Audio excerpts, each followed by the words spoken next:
Morning, friends. I hope that you're doing well.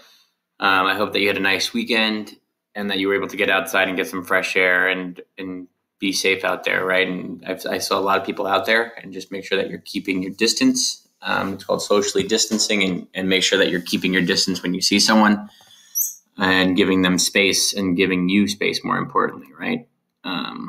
So on Friday, we left off with talking about newborn animals, things that happen in the spring. And so this is all about, well, not all about, but this is a quick overview of baby birds and what happens, just to give you an idea of what a newborn looks like, and specifically a bird. Okay.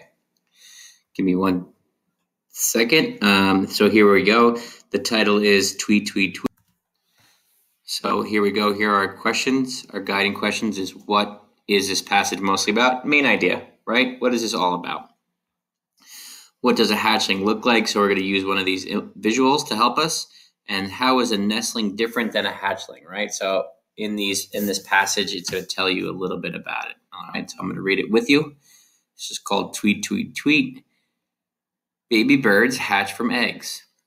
All right, let's start again. Baby birds hatch from their eggs in spring.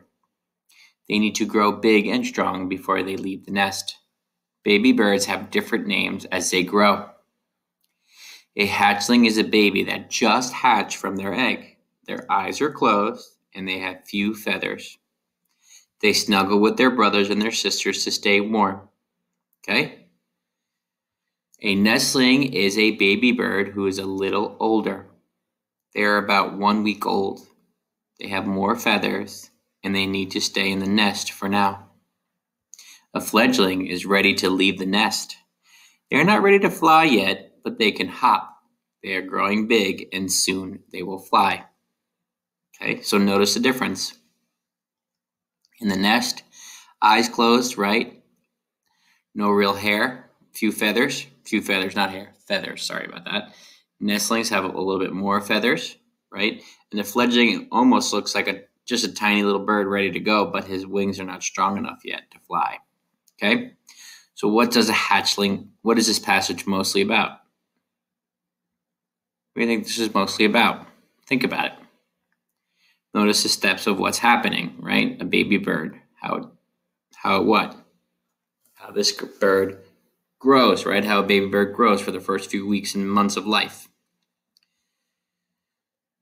What does a hatchling look like? So using the passage, a hatchling is a baby that has just hatched from an egg. Their eyes are closed. They have few feathers, and they snuggle with their brothers and their sisters to stay warm. So if you want, I can put a square down here for you, and you can draw a picture of a hatchling with that, something a little extra for you. So I can insert a square for you, and you can draw what a picture of a hatchling looks like. How is a nestling different than a hatchling? All right. So looking at a nestling and a hatchling, okay? So a nestling is a baby who is a little older, a baby bird who's a little bit older. They're about 1 week old. They have more feathers, all right? So how would these two things look different? How are they different? So let's insert two tables right here. This one is going to be for your hatchling and your fledgling down here. So hatchling, nestling, and hatchling. I think that might be helpful, right? As we're doing this, hatchling. And so I'll put some squares in here, and then you could draw your picture of your hatchling or your nestling, right? I'll drive that down for you so you could have more space and what they look like. And then here I'm going to insert another rectangle for you to do your drawing of a hatchling. How does that sound? Does that work for you guys? And I'll give you some directions in there. What does it look like? And then you could draw your picture, and then that'll help with your writing. Sounds good? Hope that you're doing well, and I will see you soon.